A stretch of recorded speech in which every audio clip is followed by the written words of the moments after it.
Olá, amigos do canal Aprendendo sobre Mediunidade, sejam bem-vindos a mais um estudo de O Livro dos Espíritos. E hoje vamos entrar aqui no nosso vídeo número 120 e neste vídeo nós estamos aí das questões, a partir da questão 606, estamos lá no capítulo Os Três Reinos, falando sobre os animais e o homem. Eu espero a gente terminar essa parte dos animais e o homem agora, né?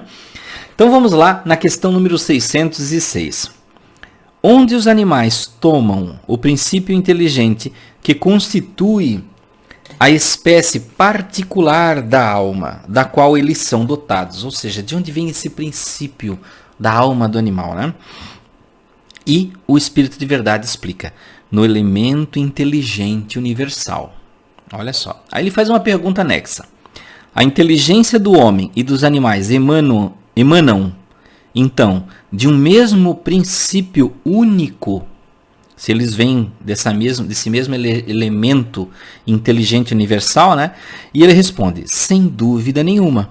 Mas no homem ela recebeu uma elaboração que o eleva acima do animal.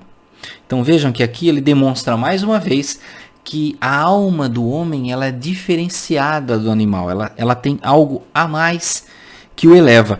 E viram que, como curioso aqui ele falou, ele não disse que vem de Deus, né? Ele deu um tom mais científico, aqui ele disse do elemento inteligente universal, né? Que a gente entende como Deus, o Criador, né? Na questão 607, ele faz a seguinte pergunta. Foi dito que a alma do homem, em sua origem, está no estado da infância na vida corporal, que sua inteligência apenas desabrocha e ensaia para a vida, onde o espírito cumpre essa primeira fase. E ele responde numa série de existências que precedem o período que chamais de humanidade. Então vejam que ele fez uma comparação aqui. Ele quis dizer, né, que essa nossa elaboração da alma, né, ela nesse estágio aqui do princípio da humanidade seria semelhante ao estado da criança. Ele está fazendo uma comparação, quer dizer que a nossa alma em infância, o ser humano, a sua consciência que reencarna, quando está na infância, no começo, ela é parecida, como ele diz aqui, né, com esse período que precede do início da humanidade, tá? Então vejam que é como se fosse aquele período lá das cavernas, né? E aí ele faz uma outra questão. A alma pareceria, sim, ter sido o princípio inteligente dos seres inferiores da criação? E ele responde, não dissemos que tudo se encadeia na natureza e tende à unidade?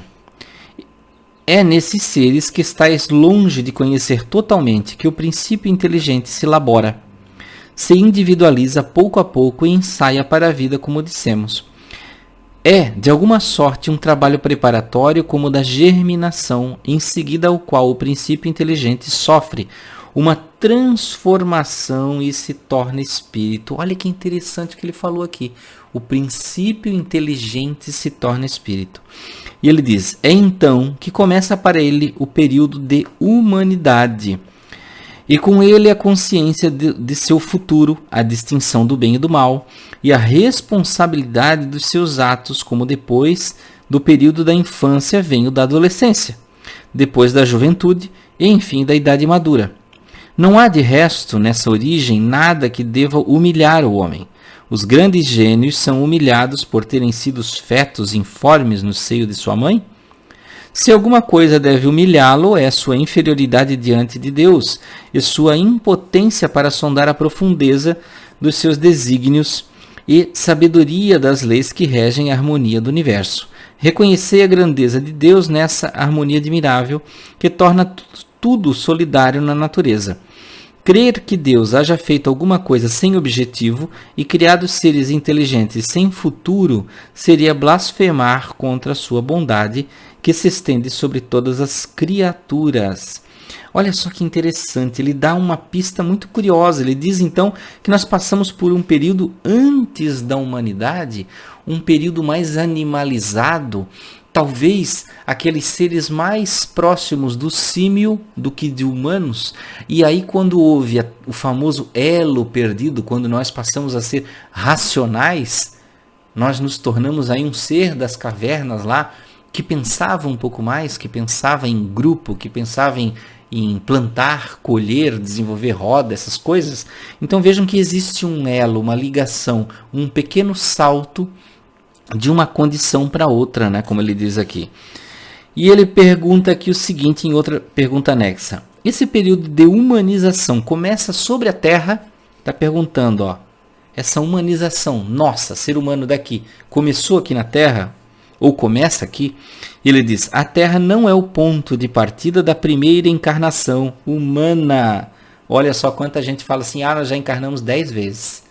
20 vezes. Começamos quando aqui na Terra? Começamos lá. Não, ele diz aqui, ó, a Terra não é o ponto de partida da primeira encarnação humana.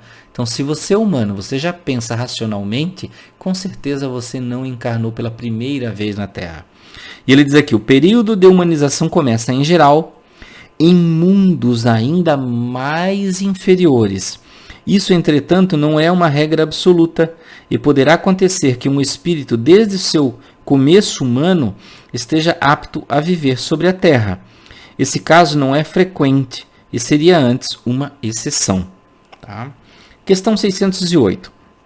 O espírito do homem, depois de sua morte, tem consciência das suas existências que lhe precederam o período de humanidade? Ou seja, quando você desencarna, as pessoas dizem assim, quando a gente desencarna, a gente consegue lembrar de outras vidas. Ele está perguntando aqui, se nós conseguimos lembrar de vidas antes desse período que ele reconhece como humanidade. Ele diz, não, porque não é nesse período que começa para ele a vida de espírito. E é mesmo difícil que se lembre de suas primeiras existências como homem. Como o homem absolutamente não se lembra mais dos primeiros tempos de sua infância, e ainda menos do tempo que passou no seio de sua mãe. Por isso, os espíritos nos dizem que não sabem como começaram. Olha só, os espíritos nos dizem que não sabem como começaram. Então, viram que interessante, que intrigante que é isso aqui, né? Que não tem como a gente saber como foi começado, né? Alguns dizem que nós passamos por muitas faixas, né? Pelo reino mineral, pelo reino vegetal, pelo reino animal, para chegar no hominal. Então vejam que existem graus diferentes aí, né? Questão 609. O espírito, uma vez dentro do período de humanidade, conserva os traços do que foi precedentemente, quer dizer, do estado em que esteve no período que se poderia chamar ante-humano? E ele diz, depende da distância que separa os dois períodos e o progresso alcançado. Durante algumas gerações, ele pode ter um reflexo mais ou menos pronunciado do estado primitivo, porque nada na natureza se faz por transição brusca. Há sempre anéis que ligam as extremidades das cadeias dos seres e dos acontecimentos.